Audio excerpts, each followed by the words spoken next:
بسم اللہ الرحمن الرحیم ایاک نعبد و ایاک نستعین۔ میرے پاکستانیوں، جدھر بھی آپ ہیں، آج میں آپ سب کو عید مبارک کہتا ہوں، اور میں افسوس سے کہتا ہوں کہ میرے لیے یہ سب سے تکلیف دہ عید ہے۔ اور تکلیف دہ کیوں ہے کہ 10,000 کے ارد گرد، ہمیں ایگزیکٹ نمبر نہیں پتا کیونکہ ہمیں بتاتے نہیں ہیں اور ہر روز نئے لوگوں کو پکڑ لیتے ہیں، لیکن 10,000 کے ارد گرد ہمارے کارکنان جیلوں میں اور جیلوں میں برے حالات میں رکھے گئے ہیں۔ ایسے رکھا ہوا ہے جیسے کہ کوئی غدار ہیں، کوئی دہشت گرد ہیں۔ ان کو پوری طرح کوشش کی جا رہی ہے کہ ان کو اتنا ان کے اوپر ظلم کریں یا ان کو ایسی بری حالات پہ رکھیں کہ وہ مایوس ہو کے پارٹی چھوڑ دیں۔ ان کے جو گھر والے ہیں، بیوی بچے ہیں، ماں باپ ہیں، وہ آج عید پہ کیا کر رہے ہوں گے، کیا ان کے اوپر گزر رہی ہوگی، کیونکہ پتہ ہی نہیں ہے کہ کب باہر آنا ہے۔ ایک بیل سے ہوتی ہے، باہر نکلتے ہیں، پولیس پکڑ کے پھر سے لے جاتی ہے ان کو جیل میں، کوئی اور ان کے اوپر کیس بنا دیتی ہے۔ قانون کے نام کی چیز ہے کوئی نہیں۔ اب مکمل طور پہ جنگل کا قانون ہے، جو طاقتور ہے وہ جو مرضی چاہے وہ کرے، وہ چاہے سپریم کورٹ کے فیصلے سنے یا نہ سنے، عدالتوں کے جج کی بات مانے یا نہ مانے، کوئی فرق نہیں ان کو پڑتا، کیونکہ اس وقت جس کے پاس طاقت ہے وہ جو مرضی چاہے کر سکتا ہے۔ تو اس لیے ان کے گھروں میں کیا گزری ہوگی، یہ میرے جو 10,000 کے ارد گرد جو کارکن اس وقت جیل میں ہیں، میں اس لیے یہ عید تکلیف میں گزار رہا ہوں۔ اس کے علاوہ ہمارے پولیٹیکل لیڈرز ہیں، میں آج ان کو عید مبارک بھی کہتا ہوں، سلام بھی کرتا ہوں، کیونکہ ان کو صرف اس لیے جیلوں میں رکھا ہوا ہے اور ان کے اوپر ہر قسم کا پریشر ڈال رہے ہیں کہ بس وہ ایک لفظ ایک جملہ کہہ دے کہ جی میں تحریک انصاف چھوڑ رہا ہوں، پھر سب کچھ معاف ہو جاتا ہے۔ جس طرح پوچھا گیا ایک سوال پریس کانفرنس کے دوران ISPR کی کہ جی بتائیں کہ یہ اتنے بڑے الزام لگائے ہوئے بغاوت کے اور دہشت گردی کے، لیکن جب وہ پارٹی چھوڑتے تو سب معاف ہو جاتا ہے۔ تو وہی ان کے اوپر پریشر ڈالا ہوا ہے۔ تو میں آج ان کو سلام بھی کرتا ہوں۔ ہمارے خاص طور پہ جو خواتین، ابھی تک 50 خواتین صرف لاہور کے جیل میں ہیں، جس میں ڈاکٹر یاسمین اور عالیہ حمزہ، ان کو میں خاص طور پہ خراج تحسین پیش کرتا ہوں۔ ان کے علاوہ بھی جو اور عورتیں ہیں، لیکن ان کے اوپر پورا زور لگایا گیا ہے کہ یہ پارٹی چھوڑ دیں یا یہ اپروور بن جائے۔ اپروور بننے کا مطلب کہ جی عمران خان نے ہمیں کہا تھا کہ وہاں جا کے جلاؤ گھراؤ کرو، تو اس لیے اگر وہ یہ کہہ دیں تو ان کو پھر جیل سے نکال دیا جائے گا۔ اور باقی جو میرے اسٹار ورڈز ہیں، جس میں شیریہ افریدی ہے، جو اس کے اوپر جو گزری ہے، ان کی بیوی کو اٹھایا ساتھ، پھر بیوی کو پکڑنے اور بچوں کے ساتھ پکڑنے کی کوشش کی، اور جن حالات میں رکھا، وہ جو ڈیتھ سیل ہوتا ہے اس کے اندر چھوٹے سے کمرے میں توڑنے کے لیے اس کو، علی محمد جتنا پریشر اس کے اوپر، بار بار اس کو پھر جیل میں لے آتے ہیں، اور یہاں میاں محمود رشید، اعجاز چودھری، عمر چیمہ کی بیوی کو پکڑ کے جیل میں ڈال دیا۔ اس کا کیا قصور ہوگا، صرف توڑنے کے لیے کہ کسی طرح یہ کہیں کہ ہم تحریک انصاف چھوڑ رہے ہیں۔ 16 لوگ ہمارے شہید ہوئے، گولیاں ماری گئی ان کو 9 مئی کے بعد۔ کوئی ان کی بات ہی نہیں کر رہا کہ 16 لوگ جو کنفرمڈ ہمارے پاس ہیں جن کی شہادتیں ہوئی ہیں، اس کے علاوہ 9 اور ہیں، لیکن ہم اس لیے کنفرم نہیں کر سکتے کہ ان کے جو گھر والے ہیں وہ چھپے ہوئے ہیں۔ یہ جو دہشت اور یہ جو خوف کی فضا بنائی ہوئی ہے وہ چھپے ہوئے ہیں، اور وہ کنفرم نہیں کرتے، بولتے بھی نہیں ہیں۔ یہ 16 کا تو کنفرم ہے، 25 کو گولیاں لگی جس سے شہید ہوئے۔ اس کے علاوہ دو نوجوانوں کی ٹانگیں کٹ گئی، اور ایک کے پیٹھ میں گولی لگی جس کی وجہ سے وہ پیرالائز ہو گیا، بیڈ ریڈن ہے مکمل طور پر۔ کوئی انویسٹیگیشن نہیں ہوئی, کوئی نام نہیں لیتا. بلڈنگ جلی, میں خود کہتا ہوں کہ ان کے جنہوں نے بلڈنگ جلائی ان کے خلاف ایکشن لینا چاہیے, انہوں نے جرم کیا.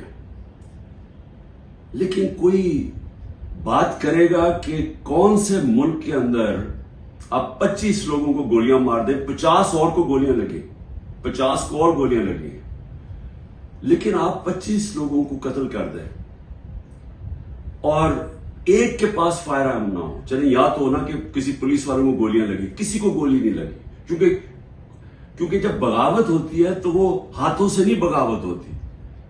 بغاوت جب ہوتی ہے تو وہ ہتھیار ہوتے ہیں آپ کے پاس. یہ کیسی بغاوت ہے کہ کسی کے پاس ہتھیار ہی نہیں تھے؟ کبھی کوئی فوج کے خلاف بغاوت کر سکتا ہے ہاتھوں کے ساتھ؟ ان کے پاس بندوقیں ہیں. ہماری ماشاءاللہ دنیا کی تکڑی ترین فوج ہے. تو اس کیا ہم نے بغاوت کرنی تھی؟ یہ ان لوگوں کو نہاتے لوگوں نے جا کے فوج پہ چڑھائی کر دینی تھی.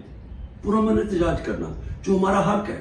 آئین کوئی پاکستان کا ایسا علاقہ نہیں جدھر ہمیں اجازت نہیں ہے پرامن احتجاج کرنے کی. برطانیہ کے اندر جو سب سے ان کی مقدس جگہ ہے ان کا پرائم منسٹر کا ہاؤس ہے 10 ڈاؤننگ اسٹریٹ. ہر دوسرے دن وہاں احتجاج ہو رہا ہوتا ہے پرامن. یہ تو جمہوریت کے اندر ہوتا ہے. تو یہاں تو ایسے بنا دیا کہ پرامن احتجاج بھی جو بھی وہ مل گیا کہ کنٹونمنٹ کے اندر وہ سارے دہشت گرد ہیں, بغاوت کر رہے تھے. لیکن کسی نے ابھی تک نہیں, 40 دن ہو گئے ہیں, یہ نہیں پوچھا کہ یہ بھی پاکستانی تھے جو 25 لوگ ہیں جن کی 16 کی کنفرمڈ شہادتیں ہیں. کوئی پوچھا نہیں. جو بیچارے 2 لوگوں کی زندگیاں ضائع ہو گئی, ان کی ٹانگیں چلی گئی, ایک جو پیرالائز ہو گیا, بستر میں ہو گیا, کسی نے نہیں پوچھا کہ ان کا قصور کیا تھا. اگر یہ پرامن احتجاج کر رہے تھے تو کیسے گولیاں ماری ان کو؟ کیا کسی کے پاس کوئی ہتھیار تھے؟ کسی کے پاس ہتھیار نہیں تھے. اور یہ المیہ ہے ہمارا کہ طاقتور جو فیصلہ کرتا ہے وہی ہوتا ہے. طاقتور نے فیصلہ کیا کہ جناب یہ بغاوت انہوں نے کیا ہے, ان کو مارو. کسی نے نہیں پوچھا کہ ایک مہذب معاشرے میں کیا دوسرے کو بھی وقت ملتا ہے اپنی صفائی پیش کرنے کا؟ پھر صحافیوں سے جو ہو رہا ہے, عمران ریاض غائب ہے, ابھی تک کوئی پتہ نہیں کدھر ہے. 40 دن ہو گئے, ان کے گھر میں بچے ہیں, بیوی ہے. وہ کیا اس کا کیا جرم تھا؟ کیا اس نے بھی بغاوت کی تھی؟ کیا وہ اپنا موقف ہی پیش کر رہا تھا نا؟ تو کون سی جمہوریت میں اس کی اجازت نہیں ہے؟ 4 بڑے بڑے صحافی ملک چھوڑ کے باہر چلے گئے. ایک نے ابھی اعلان کیا ہے, پرانا 50 سال پرانا صحافت کرتا ہے کہ جی میں اب سیاست پہ بات ہی نہیں کروں گا. تو یہ کیوں اتنا خوف ہے؟ کیوں اتنا خوف ہے کہ دوسرا موقف نہ پیش ہو جائے؟ کیوں میڈیا کے اوپر پورا کنٹرول کر لیا ہے کہ سارے میڈیا کا منہ بند کر دیا جائے اور صرف جو سرکاری ورژن ہے وہ صرف میڈیا پہ آئے؟ کیوں ڈر ہے؟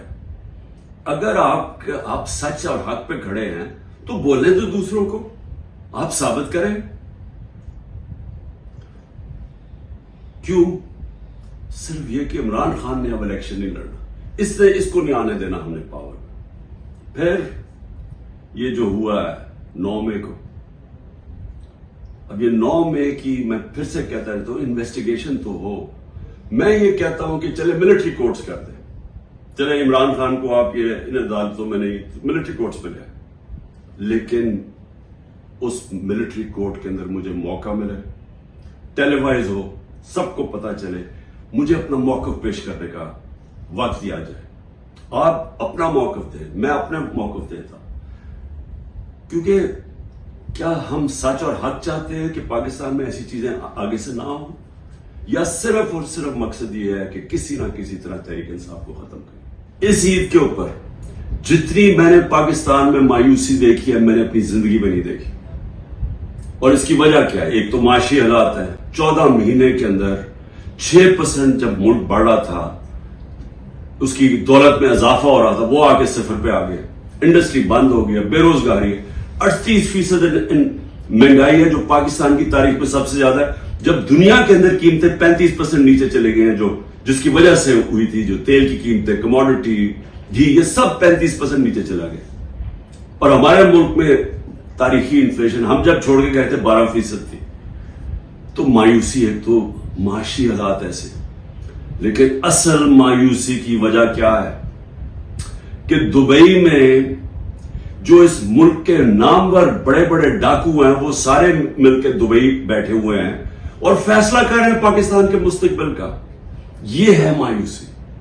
یہ وہ لوگ ہیں جنہوں نے 25 سال ایک دوسرے کی کرپشن قوم کو بتائی. یہ 90 کی دہائی میں 2 دفعہ کرپشن میں گورنمنٹس گئی اور اسٹیبلشمنٹ نے ان کو گروایا کیونکہ ان کی یہ کرپشن کر رہے تھے. ان کی کرپشن کے چرچے پہلی دفعہ ہے، سارے مال پتا چلا.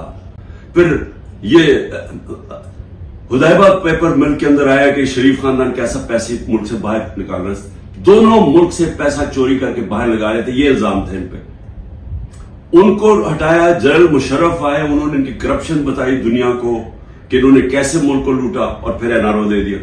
10 سال پھر لوٹا انہوں نے. اب وہ لوگ آج بیٹھ کے جو مجھے لوگوں نے ووٹ دی تھی ان سے تنگ آ کے وہ آج ملک کے مستقبل کا فیصلہ کر رہے ہیں. یہ ہے مایوسی. یہی ملک کی اسٹیبلشمنٹ نے ان کی چوریاں بتائی ہیں. انہوں نے ہمیں ہمارے جیسے لوگوں کو بتایا کہ کون سے یہ جب فلانے ملک میں گئے تو وہاں کون سا زرداری نے کانٹریکٹ کیا. یہ وہ لوگ ہیں جنہوں نے پاکستانی فوج کو بدنام کیا میمو گیٹ میں اور ڈان لیکس میں. یہ وہ لوگ ہیں جن کی اربوں ڈالر باہر پڑے ہوئے ہیں. یہ وہ لوگ ہیں جن کے باہر کے اخباروں کے اندر ان کے چرچے ہیں کرپشن کے، کتابوں کے اندر ان کا بتایا ہوا کہ یہ کیسے دونوں چوری کرتے تھے. یہ آج سارے مل کے بیٹھ کے ملک کی مستقبل کا فیصلہ کر رہے ہیں. یہ ہے مایوسی آج پاکستان میں. اس لیے لوگ چھوڑ کے جا رہے ہیں.